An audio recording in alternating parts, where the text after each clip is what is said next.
¿Cuál es el costo de vivir desde una concepción equivocada? ¿Cuál es el costo para un matrimonio de casarse desde la concepción equivocada? ¿Cuál es el costo para unos hijos para desempeñarse entre sus hermanos, entre sus padres, desde la concepción equivocada? Y cuando yo leo la historia de Jacob, yo encuentro a un hombre que desde niño creció, se desarrolló, tuvo su primera novia, su segunda novia, se casó, tuvo sus relaciones de yerno, suegro, y todo por muchos años desde la concepción equivocada. Y eso lo llevó a él a convertirse en alguien engañador, tramposo. No sé si alguna vez usted ha notado que algunas personas reaccionan con una intensidad desproporcionada a veces sobre algo. Tú dices, oye, no era para tanto. O sea, no sé por qué te alteras mucho. A veces una crítica leve, un comentario, voy a decirlo, inocente, una diferencia de opinión, y la reacción parece venir de un lugar más profundo en la persona, porque tú dices, lo que estamos viendo aquí afuera no creo que sea para que actúes así, pero dentro de la persona, dentro de lo más profundo de su persona, esa persona está reaccionando no por lo que está escuchando afuera, sino porque dentro de lo más profundo de su corazón algo ha marcado su vida y está defendiéndose. Muchas veces la gente no reacciona por lo que está sucediendo en el presente, sino estamos reaccionando por algo que marcó nuestra vida en el pasado. Y a veces hay tantas personas caminando que están heridos y ni siquiera lo saben, y cuando digo lo saben, lo han guardado y no lo quieren reconocer. Tengo una pregunta para usted. ¿Qué recuerda usted de su infancia? ¿O cuántas cosas de su infancia no quiere acordarse? No quiere reconocer. ¿Verdad? Jacob, el personaje del que vamos a extraer algunas lecciones hoy, es conocido como el engañador o un tramposo, pero él no comenzó siendo un engañador. Él comenzó siendo un niño como cualquiera de nosotros. En Génesis capítulo 25, versículo 28, hay esta frase: y amó Isaac a Esaú, mas Rebeca amaba a Jacob. Desde que tú lees eso en la escritura, puedes ver a un matrimonio donde el padre Isaac amaba a Esaú, que era el hijo mayor, y su esposa Rebeca amaba a Jacob, que era el hijo menor. Pero entre mayor y menor no hay gran diferencia, porque eran mellizos, eran gemelos, nacieron juntos. Desde el nacimiento de Jacob se sembró una inseguridad, puedo decir una competencia por nacer, una competencia por vivir, una competencia por venir a este mundo. Y pienso que la competencia sembró inseguridad en Jacob. La inseguridad sembró engaño.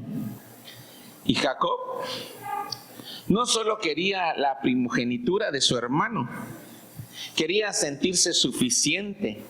Y cuando la identidad, hermanos, se construye sobre la aprobación humana, terminamos luchando por obtener algo que Dios ya nos dio. Ya lo tenemos, pero como que creemos que necesitamos ganarlo. Voy a volvértelo a decir todo esto ahora en una ilustración de esas que creo que a mí se me ocurre. Imagina a un niño en una ceremonia escolar. De hecho, a mí me ha pasado. No sé, seré yo ese niño tal vez, ¿verdad? Pero imagínense un niño en una ceremonia escolar. Recibe un diploma, está ahí en las gradas y está buscando a su padre. Está buscando a su madre. o de una forma está buscando a la persona, a la única persona que falte medio mundo menos tú. A mí no me importa si, no me interesa quién vino, solo quiero que venga esa persona. Y miren al asiento y no está esa persona. Entonces, la persona que esperaba no llegó. Y en ese momento en el niño se produce una tristeza. Y se hace una pregunta interna. ¿Soy importante? ¿Me amará o no me amará? Ahora imagínate que ese mismo niño crece, se casa, forma su familia, pero por dentro él aún vive de los conceptos de su infancia. Ese hombre grande y casado aún tiene adentro un niño lastimado, que no ha sanado, que ha crecido, que llegó a su juventud, que llegó a su noviazgo con una concepción totalmente equivocada. Ahora ya tiene una familia. Cuando su esposa no lo valida lo suficiente, reacciona de una manera que causa un destello de problemas en su matrimonio, porque su esposa no lo está tratando como se merece, o porque su esposo no lo está tratando como se merece, y empieza a haber un destello de problemas. Entonces, de repente ve a su hermano mayor, y ve que a su hermano mayor, su padre, lo ama. Y es obvio el favoritismo de su padre hacia él. Y él se refugia con su madre. Entonces siente que está perdiendo terreno. Y empieza a manipular las cosas en su casa para empezar a ganar terreno. Para empezar a ser visto, para empezar a ser amado. Cuando alguien siente que pierde terreno, manipula. No está peleando por el presente. Está defendiendo una herida antigua que tuvo desde niño. Yo quiero hablarles a ustedes hoy para que la identidad en Cristo que tienen no le eclipse las cosas que quizás ahora que son adultos las quieren ignorar. Pero quiero hablarle a tantos jóvenes que veo hoy aquí, a tantos muchachos hoy aquí. Pasé una temporada difícil como pastor, cuando un tiempo los muchachos empezaron a lo que hacen los muchachos, lo que ha hecho usted, hermano ya viejo. ¿Qué cosas pasamos un tiempo?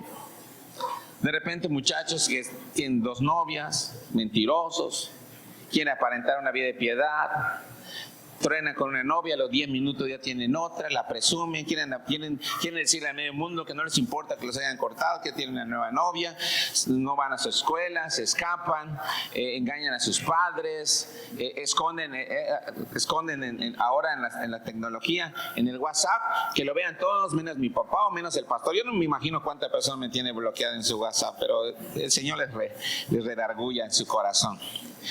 ¿Saben? Tienen ustedes una ventaja. No veo historias. Si por alguna razón un día aparece visto por el pastor Isaac, posiblemente es el teléfono de la cafetería que agarró a alguien de la casa, o se siguió girando. Ni los de mi WhatsApp. La única historia que yo veo es cuando subo una publicación de mi venta y veo quienes lo vieron y les mando una promoción. Y si de repente veo que son los de la iglesia, digo, oh, gloria a Dios, saludos, les digo. Así que por eso no se preocupe. Pero si aún así usted es de esas prácticas, yo creo que hoy Dios quiere algo contigo. Porque esa es una práctica que esconde. Es una práctica de miedo. Es una práctica de publicar algo en donde tú tienes el foco de quién quieres que te vea. ¿Sí? Entonces, lo primero que quiero compartirte es que la herida que no se trata define conductas. ¿Sí? La herida que no se trata define conductas. Os quiero personal. Si tú no tratas una herida, va a empezar a definir tu comportamiento. En Génesis capítulo 25, del versículo 22 al 23. Conforme vaya yo poniendo, me van poniendo la ayuda visual.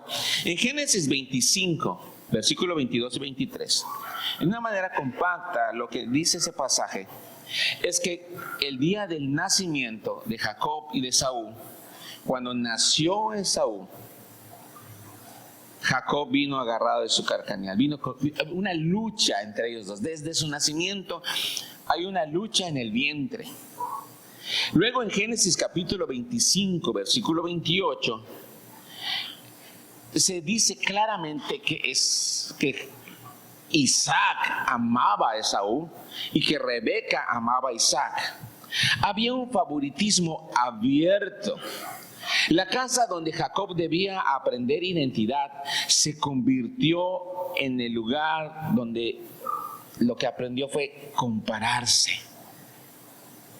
¿Me ama? ¿No me ama? Porque compararse. Mi hermano hace esto, yo hago esto.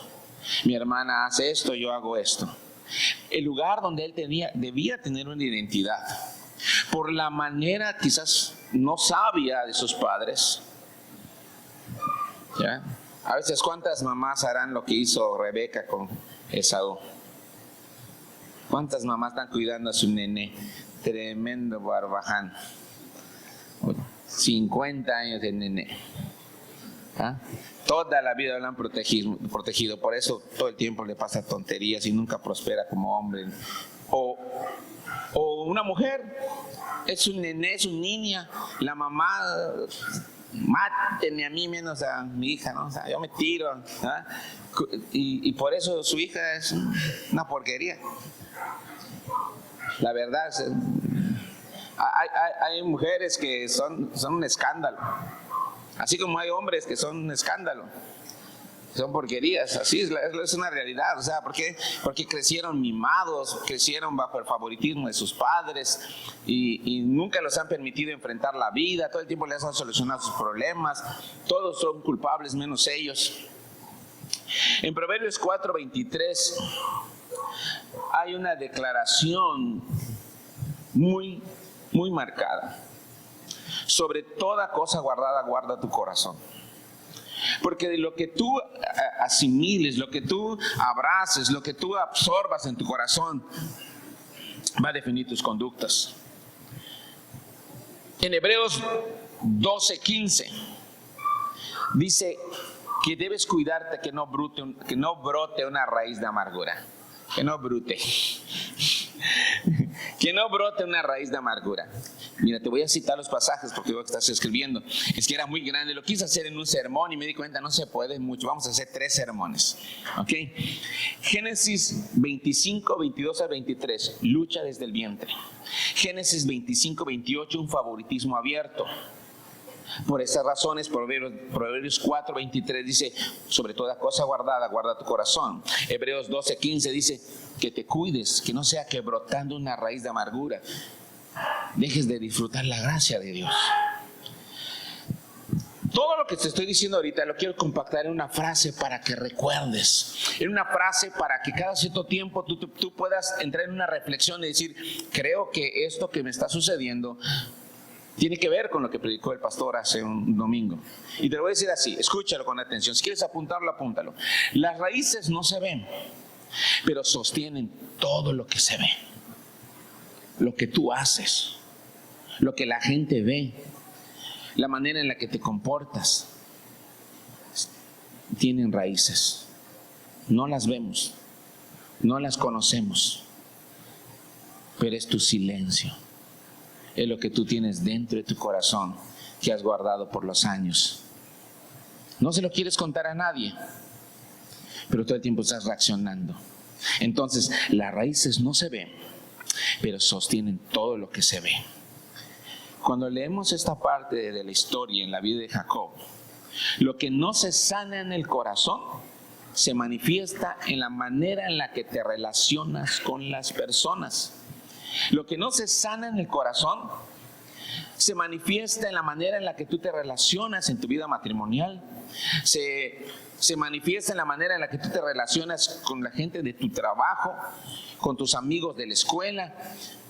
A veces escucho historias, no, que en la escuela pasó esto, que tal persona se comportó así, que el maestro me ataca, que mis amigos me atacan. Ey, espérate, algo está diciéndonos ahí, que tú tienes una raíz que no sabe relacionarse.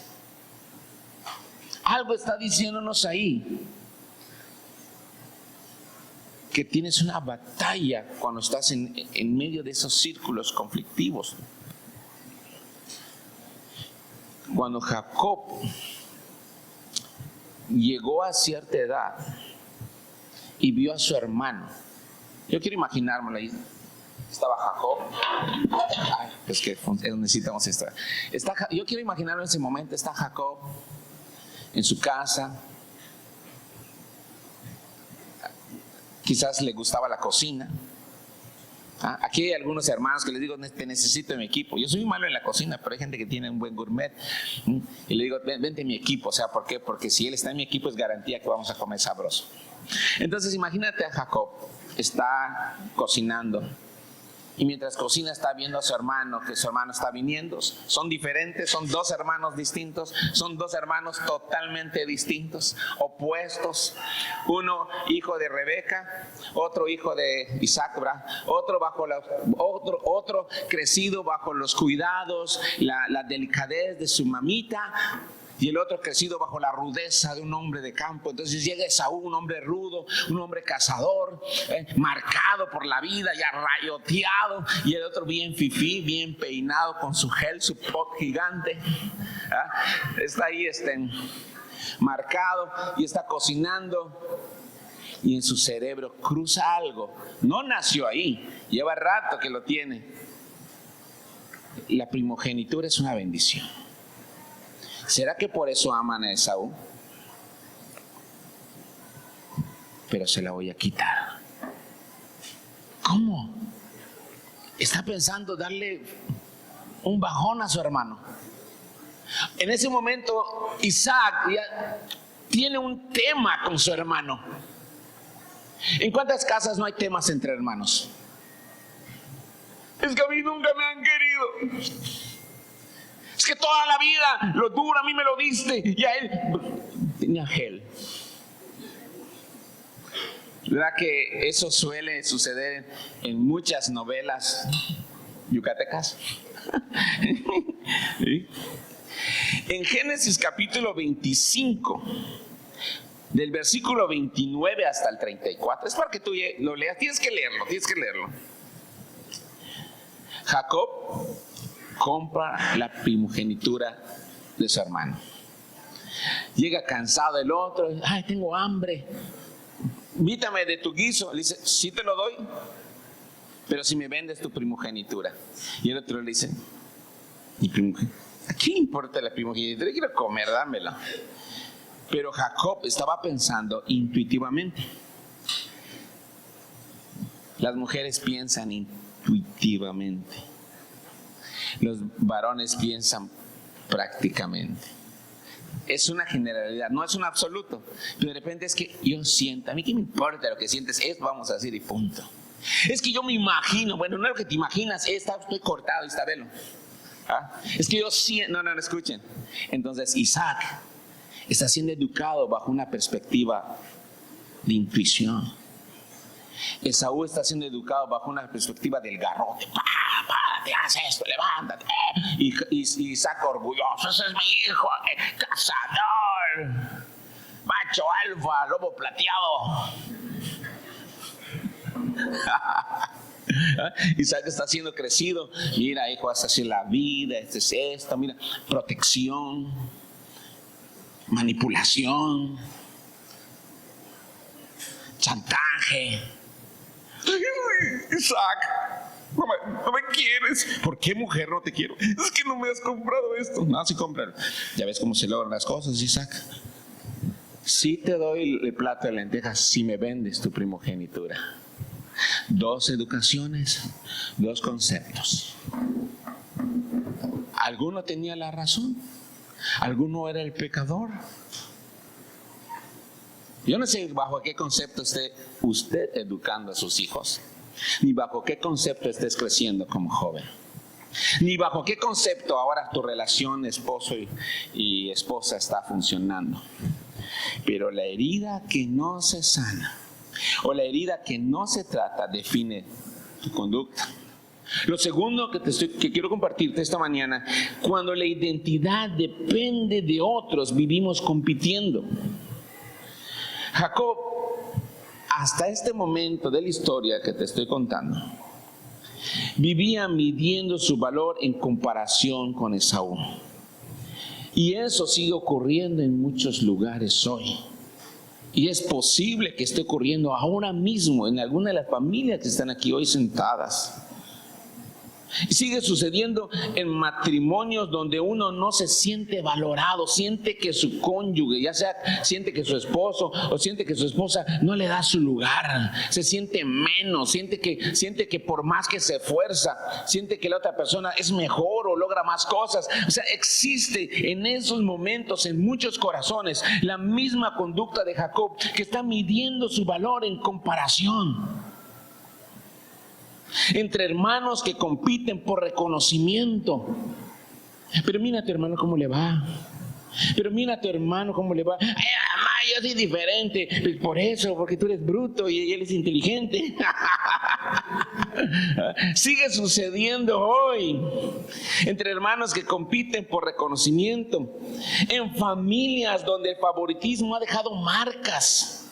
Es que mi mamá todo el tiempo protegió a Chana, y a mí, yo soy Zoila, que lava, soy Cenicienta.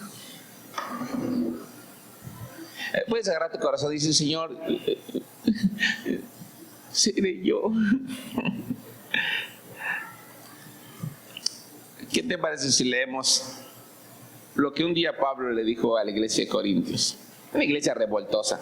Cuando yo leo la iglesia de Corintios, creo que la iglesia de Corintios necesitaba sanar su corazón. En 2 Corintios, capítulo 10, versículo 12, el apóstol Pablo está tomando una verdulería que había ahí en la iglesia.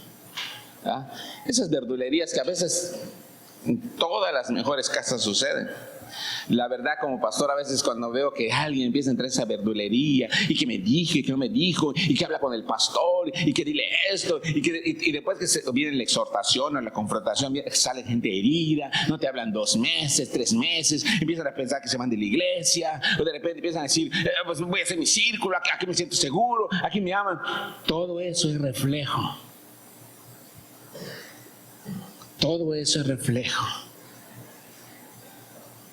de una herida que ha marcado, de algo que se ha concebido desde años atrás. ¿Qué dice ahí? Porque no nos atrevemos a contarnos ni a compararnos con algunos que se alaban a sí mismos. ¿Qué está diciendo Pablo? No quiero compararme con otros. Y no deben hacerlo ni ustedes.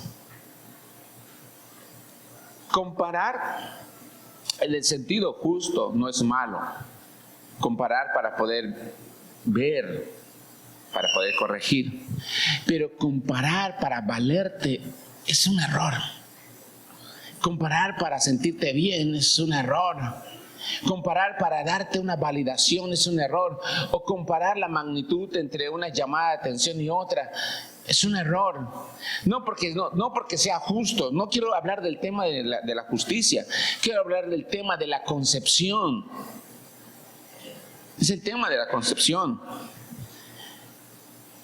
2 Corintios 10:12 plantea que no deben compararse consigo mismos, porque eso es muy juicioso. En Mateo 3, versículo 17, está Jesús por salir de las aguas. Estamos en el tema del bautismo y se oye una voz del cielo que dice: este es mi hijo amado. Jesús ahora no tiene todas las atribuciones, privilegios que tenía en el cielo. Ahora está como hombre. Jesús no está en el cielo, ahora está en la tierra. Se ha despojado de su riqueza, se ha despojado de cosas que él tiene acceso, pero que ahora tiene que conseguir triunfar, vivir en santidad sin recurrir a nada de ello. Lo tiene que lograr como un hombre, y que los medios para que él viva en santidad, para que él viva en triunfo, para que él viva en propósito, tendrían que ser los mismos medios que tú y yo como hombres tenemos que adquirir. Y entre ellos era dependencia de Dios, fe en Dios, confianza en Dios y escuchar a Dios. En ese momento Jesús está ahí, está saliendo del bautismo. Entonces la gente que está a su alrededor, los chismosos, los que siempre andan, sí sabes que José no es su papá de Jesús. No. ¿Y cómo lo sabes? Espérate, es que cuando María se casó ya tenía 6 meses. Yo supe que José la iba a dejar. Se inventaron el cuento que un ángel le apareció. ¿A poco? Bueno, cosas como esas, hermanos. Entonces, eso no lo ignoraba Jesús.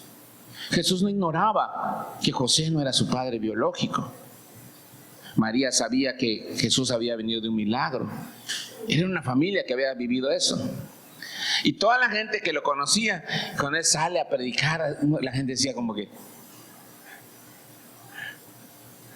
¿qué? ¿Y si te crees el Hijo de Dios? ¿Qué habrás comido? ¿Qué habrás comido? ¿Y si te lo crees? ¿Y si te lo ¿qué comiste? ¿O qué estás consumiendo? Pero en ese momento, en la gente de alrededor de Jesús, había muchas personas que lo conocieron de niño. Algunos fueron con él a la escuela. Él fue a comprar en la tienda de Doña Chata, ahí estaba, lo conocían. Este es el pequeñito y ahora es un predicador, lo conocían. ¿Estás pudiendo entrar en la historia? ¿Estás conmigo? ¿Puedes entrar en la historia de lo que estamos diciendo aquí con Jesús? Y en ese momento se oye una voz que dice, hey, de ese que todo el mundo lo está acribillando ahorita, es mi hijo amado. ¿Qué estaba diciendo? ¿Quién es? Mi hijo amado. Jesús escuchó afirmación antes de hacer milagros, identidad antes de desempeñarse. En comparación o en contraste con Jacob, Jacob quería bendición, pero no sabía que él ya tenía una promesa. Él quería robar lo que ya le habían dado. Es el colmo, que de repente tú, imagínate que planeas, me voy a robar ese coche, y te lo robas y dices, ya me lo robé, y 10 años después ves una factura que dice, caramba, era mío. Caramba, era mío y me lo robé, qué vergüenza pasé, y era mío. Pues era precisamente lo que le estaba pasando a Jacob. En Génesis capítulo 25, versículo 23, si me pueden apoyar con las ayudas visuales. Génesis 25, 23. En ese momento es cuando Jacob empieza a cometer este tipo de errores. Quiere la bendición de su padre. ¿Qué dice ahí? Y le respondió Jehová, 2 naciones hay en tu seno, y 2 pueblos serán divididos desde tus entrañas. Y para mí es importante exponerles esto esta mañana, porque al igual que en el tema de Jesús, al igual que en el caso de Jesús, Jesús desde niño vino con un llamado, con una promesa, con un destino: salvar a la humanidad, morir en la cruz. Jacob desde niño vino con un destino. Dios lo había escogido desde el vientre de su madre. Dios lo había escogido como te ha escogido a ti. Te escogió y te dio una promesa. No tienes que pelearla. Así que lo tercero que quiero decirte es el costo de vivir desde una herida. ¿Sí? ¿De qué hemos hablado hasta el momento? Que la herida que no se trata define conductas. que cuando la identidad depende de otros, vivimos compitiendo. Y que la herida, el costo de vivir desde una herida es trascendente. Pero en corto, quiero hablarte ahorita el costo de vivir desde una herida. ¿Qué vamos a abordar ahorita? El costo de vivir, ¿desde dónde? Desde una herida. Hace mucho tiempo, un día teníamos un amigo, un pastor, que él fue importante para la construcción de un movimiento aquí en la ciudad de líderes. Fue un tiempo que yo coordinaba un ministerio internacional que se llamaba Libro de Vida. Y a través de ese ministerio pude llegar a más de 2,000 y tantas iglesias y agrupar el liderazgo de muchos pastores. Nosotros tenemos una iglesia pequeña, pero el Señor nos lo permitió. Conocimos a líderes nacionales. Y uno de esos líderes que anteriormente tenía cierta influencia, cierto poder en donde yo estaba entrando, empecé a sentir su agresividad. Y de repente se cortó del grupo de pastores, dejó de asistir, se cortó, y de repente lo veíamos, lo sentíamos agrio, ya no era el mismo, y formó un nuevo grupo de personas. O sea, creó su sistema alternativo, en donde él ahí sí era importante, porque creía que al ser sustituido o relevado por una persona desconocida, él ya no era importante. Él era importante en la asociación. Él era importante porque era persona clave, porque tenía una gran experiencia, tenía mucho que aportar, pero la concepción que él tuvo de sí mismo en cuanto a lo que estaba sucediendo lo llevó a crear un lugar alternativo en donde él creía que al crear ese lugar alternativo, ahí sí era importante. Lo que hace una herida. No necesitamos crear lugares alternativos. Vivir desde el costo de una herida es difícil. En Génesis 27, versículo 41, empieza a salir a la luz las consecuencias de la manera en la que Jacob concebía la vida. Hasta esos momentos de la historia, él ya no era un niño, le había manipulado y le había comprado la primogenitura a Esaú. Voy a plantearlo de esta forma. En los tiempos antiguos, ser el primer hijo llevaba una bendición especial. El primer hijo no lo valoró.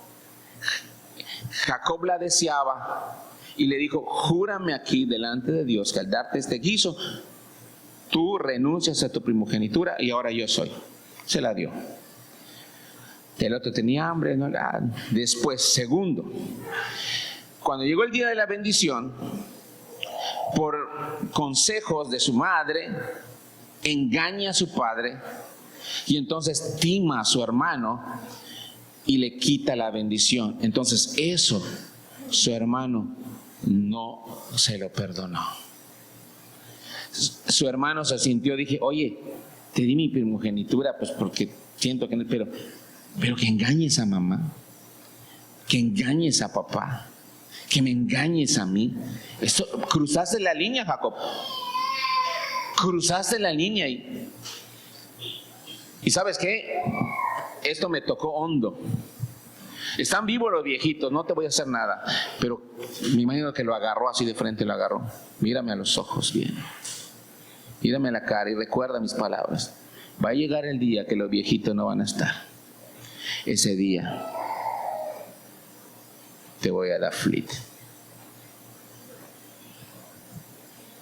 Y me imagino que llegó la primera Navidad. ¿Y qué pasó? No va a llegar Isaac. ¿Isaac qué? Iba a Isaac. Y de repente llegaban los chismosos. Tu hermano ya tiene 400 hombres. Y escuché en la siguiente que si te ve pasar por esta línea, cualquiera de esos tiene orden de date flip. Entonces Jacob de repente llegaba a una tierra y decía: zona de Saúl. Aquí estaba su foto. A este denle flip. No podía, o sea, empezó a vivir de una manera complicada. Génesis capítulo 27, versículo 41. Génesis 27, versículo 41. Esaú decide atentar, decide matarlo. Esaú empieza a desarrollar en su corazón una amargura. Entró en una raíz de amargura, o sea, empezó a odiar a su hermano porque estaba herido también, porque sintió que su hermano cruzó líneas. Y está ahí el pasaje. Y aborreció a Esaú a Jacob por la bendición con que su padre le había bendecido, y dijo en su corazón, la siguiente parte: llegarán los días de luto de mi padre y yo mataré a mi hermano Jacob. ¡Wow! ¡Qué palabras tan descabelladas! Pero no lo dijo jugando, era en serio. Va a llegar los días que se van a morir los viejitos. Te voy a quitar esa casa que has chayoteado por años. Va a llegar el día que se van los viejitos y mira, te vas a quedar en la calle. Vas a saber lo que es trabajar. Así estaba Esaú. Solo lo veía y estaba comiendo. Me imagino que estaba Jacob y Esaú. ¿Cómo estás, Esaú? ¿Qué dices? No, me casé y todo. De repente llega su mamá y no sabe nada de Jacob. Yo pienso que lo de la vida a ver. Arepía. Y Isaac, para no pelearse con su esposa, no sé, lava los trastes. Sí, hermano, si usted lee bien la historia, fue muy incómodo para esa familia. Quiero cerrar lo que estoy diciendo con esto, hermanos. Jacob obtiene la bendición, pero pierde la paz. A veces ganamos discusiones y perdemos relaciones. Lo que sembremos en inseguridad lo vamos a cosechar en soledad. Jacob huyó de su casa. Tal vez hay personas que no han huido de su casa, pero emocionalmente están lejos de su familia, porque han hecho cosas que saben que su familia los ha cortado, porque han cruzado la línea. Han cruzado la línea con su madre, han cruzado la línea con su padre, han cruzado la línea con la confianza de sus hermanos. Se han cruzado líneas y por eso su propia familia le ha dicho: contigo ya, porque tú eres muy peligroso. Emocionalmente están distanciados, están en un silencio, quizás muy orgullosos. No les necesito a nadie, murieron para mí. Hay una tensión no resuelta. Ahora estamos viendo a un Jacob. Tiene la bendición, obtuvo lo que obtuvo, ganó lo que obtuvo, pero perdió la paz y perdió relaciones. La bendición que se obtiene sin sanidad se disfruta sin paz. Todo lo que tú obtengas sin sanidad, sin un corazón sano, bajo una concepción de herido, sí vas a obtener cosas, pero lo vas a disfrutar sin paz. Cristo, en medio de la herida, de acuerdo a lo que está escrito en Isaías 53, versículo 5, por su llaga fuimos nosotros curados. Jesús no solamente vino a perdonar pecados externos, vino a sanar heridas internas. En la cruz Él cargó el rechazo, cargó el abandono, cargó el desprecio, para que tú no tengas que vivir definiéndote por lo que otros hicieron o dejaron de hacer. En Efesios capítulo 1:6, que citamos las semanas anteriores, dice que nosotros somos aceptos en el amado. El que comenzó la buena obra la va a terminar. No somos aceptados por Dios por comparación. No somos aceptados por Dios por competencia. Somos aceptados por Jesús porque Él ha hecho algo nuevo en nosotros. Permíteme preguntarte algunas cosas con todo mi corazón, con todo mi deseo de que provoquen algo poderoso dentro de ti. En estos días o lo que has construido todos estos años, ¿te has preguntado si no estás reaccionando desde una herida antigua? ¿Te has preguntado si la manera en la que estás llevando tu matrimonio hay una competencia silenciosa? ¿Estás teniendo una competencia silenciosa en tu matrimonio con tu cónyuge? Hay palabras que aún duelen porque nunca las procesaste, y cada vez que las escuchas de otras personas te golpean. Tal vez no eres Jacob, pero hay algo de Jacob en muchos de nosotros. Hoy no se trata de señalar culpables. Se trata de permitir que Dios te muestre la raíz y te diga: la podemos arrancar. creo que es un buen momento de decirle al Señor: examina mi corazón. Muéstrame esa área de mi vida que a lo mejor no la he querido llamar como herida, que he estado ignorando, pero que me ha hecho competir. Sana lo que me ha hecho manipular. Recuérdame que soy acepto en Jesús. Jacob aún no sabía que Dios lo llevaría a Peniel, ese lugar donde vino el quebranto. La historia al menos la prédica de la historia, no termina en la herida de Jacob. Y tampoco la tuya puede terminar ahí. No eres el hombre. No eres el nombre. No eres el nombre que te dieron las heridas. Eres la identidad que Dios declara de ti. Te lo voy a repetir. No eres el nombre que te dieron las heridas. Eres la identidad que Dios declara sobre ti. Esta semana, o al menos hoy, lo que te estoy diciendo tiene esta verdad. Sanar no es debilidad. Sanar es el inicio de relaciones restauradas. La siguiente semana vamos a ver cómo la noche, bueno, le tengo un tema que le llamé la noche donde Dios lo cambia. ¿Sí? Y hace referencia a una noche en donde Jacob tiene un encuentro con Dios. Y te lo estoy diciendo para que entres en calor y leas entre semana todo lo que compartimos hoy, porque está muy largo el pasaje, son muchos capítulos.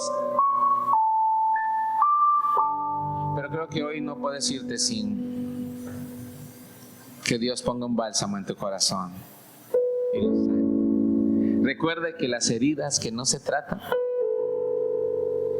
¿verdad?, provocan conductas en nuestra identidad.